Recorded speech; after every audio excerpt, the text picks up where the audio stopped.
ನೀವು ವಿಚಾರಗಳ ಬಗ್ಗೆ ಚರ್ಚೆ ಮಾಡೋಣ ಅಂದ್ರೆ ವಿಚಾರನ್ನೇ ಆಧಾರವಾಗಿ ಇಟ್ಕೊಂಡು ನೀವು ಪದೇ ಪದೇ ಸಂವಿಧಾನ ಅಂತ ಹೇಳ್ತಿದ್ರಿ. ಸಂವಿಧಾನ ಪರಮೋಚ್ಚವಾಗಿ ಈ ದೇಶದ ಸಮಿಷ್ಟಿ, ಹಾಗೆ ಈ ದೇಶದಲ್ಲಿ ಅತ್ಯಂತ ಗೌರವಕ್ಕೆ ಪಾತ್ರವಾಗಬೇಕು ಅಂತ ಹೇಳಿ ಗುರುತಿಸಲಾಗಿರುವ ಕೆಲ ವಿಚಾರಗಳಿಗೆ ಎಲ್ಲರೂ ಕೂಡ ಗೌರವ ಕೊಡಲೇಬೇಕು ಅನ್ನೋದನ್ನ ಬಯಸುತ್ತೆ. ಫಾರ್ ಎಕ್ಸಾಂಪಲ್, ನಮ್ಮ ರಾಷ್ಟ್ರಗೀತೆ.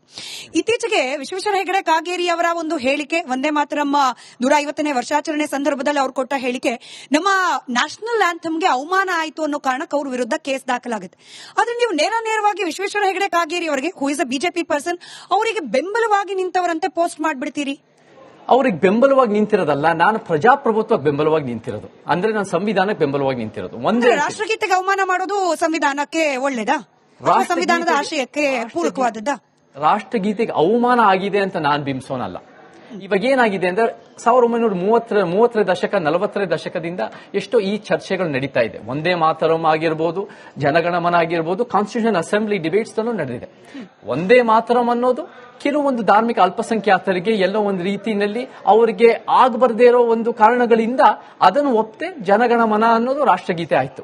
ಆ ರಾಷ್ಟ್ರಗೀತೆನೂ ಕೂಡ ಅದೆಲ್ಲೋ ಒಂದ್ ಕಡೆ ರವೀಂದ್ರನಾಥ್ ಟ್ಯಾಗೋರ್ ಅವರು ಬ್ರಿಟಿಷ್ನವರಿಗೆ ಅಥವಾ ಕಿಂಗ್ ಜಾರ್ಜ್ಗೆ ಒಂದು ಹೊಗಳಿಕೆ ಬರ್ದಿರೋ ಒಂದು ಕವನ ಅಂತಾನೂ ಒಂದು ಚರ್ಚೆ ಬಹಳ ವರ್ಷಗಳಿಂದ ಇದೆ.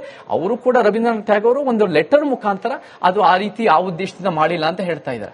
ಈ ಚರ್ಚೆಗಳು ಬಂದ್ರೆ ಅದು ನನಗೆ ಒಂದು ರಾಷ್ಟ್ರಗೀತೆಗೆ ಅವಮಾನ ಅಂತ ನೋಡಲ್ಲ. ಇವಾಗ ಫಾರ್ ಎಕ್ಸಾಂಪಲ್ 51A ನಲ್ಲಿ ಏನ್ ಹೇಳುತ್ತೆ ಅಂದ್ರೆ ರಾಷ್ಟ್ರಗೀತೆ ಆಗಿರ್ಬೋದು, ರಾಷ್ಟ್ರ ಧ್ವಜ ಆಗಿರ್ಬೋದು, ಗೌರವಿಸಬೇಕು ಅಂತ. ಆದ್ರೆ ನಮ್ಗೆ ಇವತ್ತಿನ ದಿನ ಒಂದು ರಾಜ್ಯದ ನಾಡಗೀತೆ ಬರುತ್ತೆ, ನಾಡ ಧ್ವಜ ಬರುತ್ತೆ. ಇವೆಲ್ಲ ಬಂದಿದ ತಕ್ಷಣ ರಾಷ್ಟ್ರಗೀತೆಗೆ, ರಾಷ್ಟ್ರ ಧ್ವಜಕ್ಕೆ ಅವಮಾನ ಅಂತ ಹೇಳಕ್ಕಾಗತ್ತಾ? 1986 ನಲ್ಲಿ ಕೆಲವರು 3 ಜನ ಕೇರಳದಲ್ಲಿ ಒಂದು ಮಕ್ಕಳು ಎದ್ ನಿಂತ್ಕೊಂಡು ರಾಷ್ಟ್ರಗೀತೆಗೆ ಬಗ್ಗೆ ಅವ್ರು ಹಾಡ್ಲಿಲ್ಲ ಅನ್ನೋ ಕಾರಣಕ್ಕೆ ಇದು ರಾಷ್ಟ್ರಗೀತೆಗೆ ಅವಮಾನ ಅಂತ ಬಂದು ಕೋರ್ಟ್ ಹೋಯ್ತು. ಸುಪ್ರೀಂ ಕೋರ್ಟ್ ಹೇಳಿದ್ರೆ ಅದು ಅವಮಾನ ಅಲ್ಲ, ಅವರು ಎದ್ ನಿಂತ್ಕೊಂಡಿದ್ದು ಅವರು ಹಾಡ್ಲಿಲ್ಲ ಅನ್ನೋ ಕಾರಣಕ್ಕೆ ಅವಮಾನ ಅಲ್ಲ. ನಮಗೆ 2018 ನಲ್ಲಿ ಯಾವಾಗ ನಮಗೆ ಇದ್ರಲ್ಲಿ ಬಂತೋ, ನಮಗೆ ಥಿಯೇಟರ್ಗಳಲ್ಲಿ ರಾಷ್ಟ್ರಗೀತೆ ಅನ್ನೋದು ಬಂತೋ, ಆ ರಾಷ್ಟ್ರಗೀತೆ ಸಂದರ್ಭದಲ್ಲಿ ನೀವು ಎದ್ ನಿಂತ್ಕೊಳ್ಳೇಬೇಕು ಅಂತ ಏನಿಲ್ಲ. ಯಾವಾಗ ನಿಮ್ಗೆ ಸ್ವಯಂ ಪ್ರೇರಣವಾಗಿ ನನಗೆ ಪ್ರೀತಿ ವಿಶ್ವಾಸದಿಂದ ಅಥವಾ ನಂಬಿಕೆಯಿಂದ ಯಾವುದೋ ಒಂದು ರೀತಿಯಲ್ಲಿ ನಾನು ಎದ್ ನಿಂತ್ಕೊಂಡು ಹಾಡ್ತೀನಿ ಅಂದಾಗ ನಿಮ್ ಇಷ್ಟ.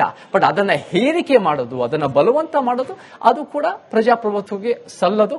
ಬಟ್ ಏನೇ ಇದ್ರೂ ಈ ಚರ್ಚೆ ಆಗಿದ್ದ ಕಾರಣಕ್ಕೆ ಅವರ ಮೇಲೆ ದೂರು ಕೊಡೋದು ಅಥವಾ ಅವ್ರನ್ನ ಕ್ರಿಮಿನಲೈಸ್ ಮಾಡೋದು ನನ್ನ ಪ್ರಕಾರ ಅದು ಅಭಿವ್ಯಕ್ತಿ ಸ್ವಾತಂತ್ರ್ಯದ ಉಲ್ಲಂಘನೆ. ಸಮಾನತೆ ಸಮಾಜದ ಬಗ್ಗೆ ಮಾತನಾಡುವ ಚೇತನ್ ಅವರಿಗೆ ವಂದೇ ಮಾತರಂ ಕೆಲ ಧರ್ಮದವರಿಗೆ ಅಫೆಂಡ್ ಆಗುತ್ತೆ ಅನ್ನೋ ವಾದದ ಬಗ್ಗೆ ನಿಲುವೇನು ಅಂತ ನೋಡಿ. ಅದರಲ್ಲೂ ಕೂಡ ನಾನು ಅದು ಕಾನ್ಸ್ಟಿಟ್ಯೂಷನ್ ಅಸೆಂಬ್ಲಿ ಡಿಬೇಟ್ಸ್ ನಲ್ಲಿ ಅದು ಬಹಳ ದೊಡ್ಡ ಪ್ರಮಾಣದಲ್ಲಿ ಬಂತು.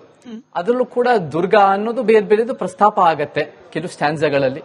ಅದು ಕೂಡ ಅವತ್ತಿನ ದಿನ ಬಹಳ ವಿಚಾರವಂತರು ಇಲ್ಲ, ಇದು ಕೆಲವು ನಮ್ಮ ದೇಶದ ಕೆಲವು ಸಿದ್ಧಾಂತದಲ್ಲಿರೋರು, ಕೆಲವು ಧರ್ಮಗಳು ಹುಟ್ಟಿರೋರು, ಅವರಿಗೆ ಇದು ಸರಿ ಕಾಣದೇ ಇರಬಹುದು ಅನ್ನೋ ಕಾರಣಕ್ಕೆ ಅವರು ಅದನ್ನ ಬಿಟ್ಟು ಜನಗಣಮನ ಇತ್ತಿದ್ದಾರೆ. ದಟ್ ಈಸ್ ಅವಾಗಾಗಿರೋ ಡಿಸಿಷನ್. ಅದನ್ನ ಪ್ರಶ್ನೆ ಮಾಡಬಹುದು. ಬಟ್ ನನಗೆ ಇವತ್ತಿನ ದಿನ ಅದನ್ನು ಬದಲಾಯಿಸಬೇಕು ಅಥವಾ ನಮ್ಗೆ ಜನಗಣಮನ ಬಿಟ್ಟು ಒಂದೇ ಮಾತರಂ ತಂದು ಅದೇ ರಾಷ್ಟ್ರಗೀತೆ ಆಗಬೇಕು ಅನ್ನೋದು ನನ್ನ ವಾದ ಅಲ್ಲ. ಆದರೆ ಆ ಚರ್ಚೆ ಆಗಬಾರದು ಅಂತಲೂ ನಾನು ಹೇಳ್ತಾ ಇಲ್ಲ. ಇದೇ ಕಾನ್ಸ್ಟಿಟ್ಯೂಂಟ್ ಅಸೆಂಬ್ಲಿ ಪ್ರೆಸಿಡೆಂಟ್ ಆಗಿದ್ದ ರಾಜೇಂದ್ರ ಪ್ರಸಾದ್ ಅವರು 1950ರಲ್ಲೇ ಹೇಳ್ತಾರೆ, ಹಾಗೆ ಉಲ್ಲೇಖ ಕೂಡ ಮಾಡ್ತಾರೆ, ನಮ್ಮ ನ್ಯಾಷನಲ್ ಆಂಥಮ್ಗೆ ಎಷ್ಟು ಗೌರವವನ್ನ ನಾವು ಸೂಚಿಸ್ತೀವೋ ಅಷ್ಟೇ ಗೌರವ, ಈಕ್ವಲ್ ಆದ ಗೌರವವನ್ನ ನಾವು ನ್ಯಾಷನಲ್ ಸಾಂಗ್ ಆಗಿರುವ ಒಂದೇ ಮಾತರಂಗೂ ಕೂಡ ಸೂಚಿಸಬೇಕು. And it is documented. ಈ ಹೇಳಿಕೆ ಡಾಕ್ಯುಮೆಂಟೆಡ್, ಅವರ ಪರ್ಸನಲ್ ಒಪಿನಿಯನ್ ಅಲ್ಲ. ಹೀಗಿದ್ರೂ ಕೂಡ ಈ ಕಾಲದಲ್ಲೂ ಕೂಡ ಒಂದೇ ಮಾತರಮ್ಮನ್ನ ಒಂದು ರಾಷ್ಟ್ರೀಯ ಗೀತೆ ಅಂತ ಹೇಳಿ ಒಪ್ಪಲಿಕ್ಕೆ ಸಾಧ್ಯ ಇಲ್ಲ ಅಂತ ವಾದ ಮಂಡಿಸುವವರ ವಿಚಾರಕ್ಕೆ ನಿಮ್ಮ ಅಭಿಪ್ರಾಯ ಏನು? ನೋಡಿ, ಯಾವಾಗ ನಾವು ಒಂದು ರಾಷ್ಟ್ರಗೀತೆ ಅಂತ ಮಾಡಿದಾಗ ಅವಾಗ ಯಾವಾಗಲೂ ಈ ತರ ಚರ್ಚೆಗಳು ಆಗತ್ತೆ. ನಮಗೆ ಒಂದು ರಾಷ್ಟ್ರಗೀತೆ ಅನ್ನೋದು ಅದು ನನಗೆ ಅದರಲ್ಲಿ ಸಮಸ್ಯೆ ಕಾಣ್ತಾ ಇಲ್ಲ. ಬಟ್ ಹಾಗಿದ್ದಾಗ ನಿಮ್ಮ ವೈಯಕ್ತಿಕ ರೀತಿಯಲ್ಲಿ ಒಂದೇ ಮಾತರಂ ಹಾಡಬಾರದು, ನೀವೇನಾದ್ರೂ ಒಂದು ಶಾಲೆ ಶುರು ಮಾಡಿದಾಗ ಒಂದೇ ಮಾತರಂ ಮಕ್ಕಳಿಗೆ ಹಾಡಿಸಬಾರ್ದು ಅನ್ನೋ ರೀತಿಯಲ್ಲಿ ನಾನು ಯಾವತ್ತೂ ಹೇಳ್ತಾ ಇಲ್ಲ. ಅದು ಒಂದೇ ಮಾತರಂನ ಹಾಡೋದ್ರಲ್ಲಿ ಅಥವಾ ಹೇಳೋದ್ರಲ್ಲಿ ಕ್ರಿಮಿನಲೈಸ್ ಮಾಡಿದ್ರೆ, ಅದನ್ನ ಹಾಡದವರೆಲ್ಲ ನಾವು FIR ಹಾಕ್ತಿವಿ, ದೂರ ಹಾಕ್ತಿವಿ, ಅವ್ರ ಜೈಲ್ಗೆ ಹಾಕ್ತಿವಿ ಅಂತ ಬಂದ್ರೆ ಅದು ಸಂವಿಧಾನ ವಿರೋಧಿ. ಬಟ್ ಯಾರಾದ್ರೂ ಪ್ರಸ್ತಾಪ ಮಾಡಿ ನೋಡಪ್ಪ ನೀವು ಜನಗಣಮನ ಹಾಡಿ, ನೀವು ಒಂದೇ ಮಾತರಂ ಹಾಡಬೇಡಿ ಅಂತ ಹೇಳಿದ್ರೆ ಅದು ಅವ್ರ ವೈಯಕ್ತಿಕ ಅಭಿಪ್ರಾಯ, ಅದು ಅವ್ರ ಹಕ್ಕಿದೆ. ಬಟ್ ಹಾಡದೇ ಇದ್ರೆ ಹಾಡೋದಿಲ್ಲ, ನಾವು ಜನಗಣಮನ ಜೈ ಹಿಂದ್ ಅಂತಾನೂ ಹೇಳೋದಿಲ್ಲ, ಒಂದೇ ಮಾತರಂ ಕೂಡ ಹೇಳೋದಿಲ್ಲ. ಅದು ಕೂಡ ಅದು ಒಂದು ರೀತಿ ಡೈರೆಕ್ಟ್ ಆಗಿ ಒಂದ್ ಏನಾದ್ರೂ ಅಗೌರವ ತೋರಿಸ್ತೆ ನಾನು ಹಾಡೋದಿಲ್ಲ ಅಂತ ಹೇಳಿದ್ರು ಕೂಡ ಅದು ಒಂದು ಅಭಿವ್ಯಕ್ತಿ ಸ್ವತಂತ್ರ, ಮತ್ತೆ ಅದು ಇದು ಕೂಡ ಸಮಾಜ ಎಲ್ಲಾಗತ್ತೆ protection of the- ಚೇತನ್ ಅವರೇ, ಇದು ಸ್ವೇಚ್ಛಾಚಾರದ ಸಮಾಜ ಆಗೋದಿಲ್ವಾ? ಭಾರತಕ್ಕೆ ಸಂಬಂಧಪಟ್ಟ ಕೆಲ ವಿಚಾರಗಳು ಅದಕ್ಕೂ ಕೂಡ ನಾನು ಒಪ್ಪಿಗೆ ಕೊಡೋದಿಲ್ಲ, ನನಗೆ ನನ್ನ ವೈಯಕ್ತಿಕವಾದ ಚಾಯ್ಸ್ ಇಂಪಾರ್ಟೆಂಟ್ ಅಂದ್ರೆ ಸ್ವೇಚ್ಛಾಚಾರದ ಸಮಾಜ ಆಗೋದಿಲ್ವಾ ಇದು? ನಮಗೆ ಆರ್ಟಿಕಲ್ 19 ಸ್ಮಿತಾ ಅವರೇ, ಪ್ರತಿಭಟನೆ ಸ್ವಾತಂತ್ರ್ಯ, ಅಭಿವ್ಯಕ್ತಿ ಸ್ವಾತಂತ್ರ್ಯ, ಮಾಧ್ಯಮದ ಸ್ವಾತಂತ್ರ್ಯನೂ ಕೂಡ ಬಹಳ ಮುಖ್ಯ ಆಗತ್ತೆ. ನೀವು ಒಂದು ರೀತಿ ಹಾಡ್ಲಿಲ್ಲ ಅನ್ನೋ ಕಾರಣಕ್ಕೆ ಅದು ಅಗೌರವ ಅಂತ ನಾನು ನೋಡೋನಲ್ಲ, ಅದು ಸುಪ್ರೀಂ ಕೋರ್ಟ್ ನೋಡೋದಲ್ಲ. ಹಾಗಾದ್ರೆ ನಿಮಗೆ ಹೇಗೆ ಯಾವುದಾದ್ರೂ ಮಾಡ್ತೀರಿ? ಈ ಇಡೀ ಭಾರತವನ್ನ ಒಂದು ಅಂತ ಹೇಳಿ ಒಗ್ಗೂಡಿಸುವ ಪ್ರಕ್ರಿಯೆ ಹಾಗಾದ್ರೆ ಹೇಗಾಗತ್ತೆ? ಯಾರೋ ಒಬ್ರು ಹೇಳ್ತಾರೆ ನನಗೆ ಜೈ ಹಿಂದ್ ಅನ್ನೋದು ಅಫೆನ್ಸ್ ಆಗತ್ತೆ, ಇನ್ನೊಬ್ರು ಹೇಳ್ತಾರೆ ಹಲಾಲ್ ಯಾಕೆ, ಅಜಾನ್ ಯಾಕೆ ಕೇಳಬೇಕು, ಇದ್ ನನಗೆ ನನ್ನ ಧರ್ಮಕ್ಕೆ ವಿರೋಧ ಆಗತ್ತೆ. ಹೀಗೆ ಒಬ್ಬೊಬ್ರು ಅವರ ವೈಯಕ್ತಿಕ ಅಭಿಪ್ರಾಯಗಳನ್ನೇ ಮುಂದಿಟ್ಕೊಂಡು ಹೋದ್ರೆ ಭಾರತ ಒಂದು ಅನ್ನೋ ಕಲ್ಪನೆ ಎಲ್ಲಿ ಉಳಿಯತ್ತೆ ಚೇತನ್ ಅವರೇ? ಭಾರತ ಒಂದು ಅಂದ್ರೆ ವೈವಿಧ್ಯತೆಯ ಒಂದು ರೀತಿ ವಿಚಾರಧಾರೆಗಳ ನಡುವೆ ಒಂದಾಗೋದು ಬಹಳ ಮುಖ್ಯ ಆಗುತ್ತೆ. ಪ್ರಜಾಪ್ರಭುತ್ವದಲ್ಲಿ ಪ್ರತಿಯೊಬ್ಬರಿಗೂ ಅವ್ರಿಗೆ ಆದ ಚಾಯ್ಸ್ ಇರಬೇಕು. ನೋಡಿ, ಪಾಲಿಟಿಕ್ಸ್ ಅಂದ್ರೆ ಏನು ಸ್ಮಿತಾ ಅವರೇ? ಪಾಲಿಟಿಕ್ಸ್ ಅಂದ್ರೆ ನಾವು ಯಾವ ಪಕ್ಷಕ್ಕೆ ವೋಟ್ ಹಾಕ್ತೀವಿ ಅಂತ ಏನಷ್ಟೇ ಅಲ್ಲ.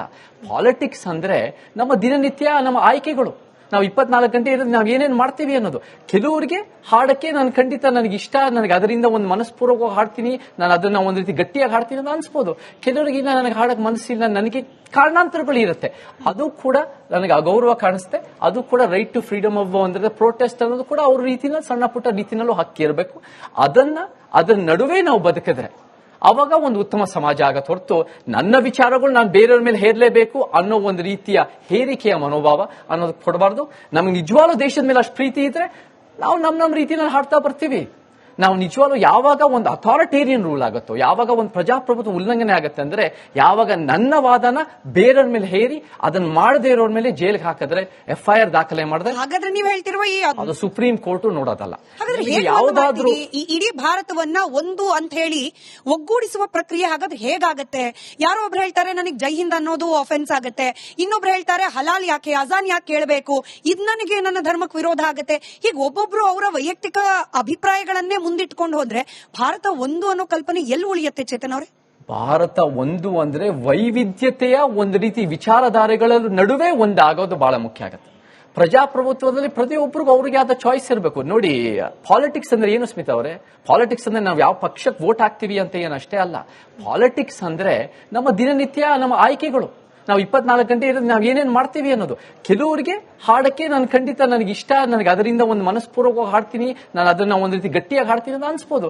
ಕೆಲವರಿಗೆ ಇಲ್ಲ, ನನಗೆ ಹಾಡಕ್ ಮನಸ್ಸಿಲ್ಲ, ನನಗೆ ಕಾರಣಾಂತರಗಳು ಇರುತ್ತೆ, ಅದು ಕೂಡ ನನಗೆ ಅಗೌರವ ಕಾಣಿಸುತ್ತೆ. ಅದು ಕೂಡ ರೈಟ್ ಟು ಫ್ರೀಡಮ್ ಆಫ್ ಅಂದ್ರೆ ಪ್ರೊಟೆಸ್ಟ್ ಅನ್ನೋದು ಕೂಡ ಅವ್ರ ರೀತಿನಲ್ಲಿ ಸಣ್ಣ ಪುಟ್ಟ ರೀತಿನಲ್ಲೂ ಹಕ್ಕಿ ಇರಬೇಕು. ಅದರ ನಡುವೆ ನಾವು ಬದುಕಿದ್ರೆ ಅವಾಗ ಒಂದು ಉತ್ತಮ ಸಮಾಜ ಆಗತ್ತೆ ಹೊರತು ನನ್ನ ವಿಚಾರಗಳು ನಾನು ಬೇರೆಯವ್ರ ಮೇಲೆ ಹೇರಲೇಬೇಕು ಅನ್ನೋ ಒಂದು ರೀತಿಯ ಹೇರಿಕೆಯ ಮನೋಭಾವ ಅನ್ನೋದು ಕೊಡಬಾರ್ದು. ನಮಗೆ ನಿಜವಾಗ್ಲೂ ದೇಶದ ಮೇಲೆ ಅಷ್ಟು ಪ್ರೀತಿ ಇದ್ರೆ ನಾವು ನಮ್ಮ ರೀತಿಯಲ್ಲಿ ಹಾಡ್ತಾ ಬರ್ತೀವಿ. ನಾವು ನಿಜವಾಗ್ಲೂ ಯಾವಾಗ ಒಂದು ಅಥಾರಿಟೇರಿಯನ್ ರೂಲ್ ಆಗುತ್ತೋ, ಯಾವಾಗ ಒಂದು ಪ್ರಜಾಪ್ರಭುತ್ವ ಉಲ್ಲಂಘನೆ ಆಗುತ್ತೆ ಅಂದ್ರೆ ಯಾವಾಗ ನನ್ನ ವಾದನ ಬೇರೆಯವ್ರ ಮೇಲೆ ಹೇರಿ ಅದನ್ನ ಮಾಡದೇ ಇರೋರ್ ಮೇಲೆ ಜೈಲಿಗೆ ಹಾಕಿದ್ರೆ, FIR ದಾಖಲೆ ಮಾಡಿದ್ರೆ, ಹಾಗಾದ್ರೆ ನೀವು ಹೇಳ್ತಿರುವ ಈ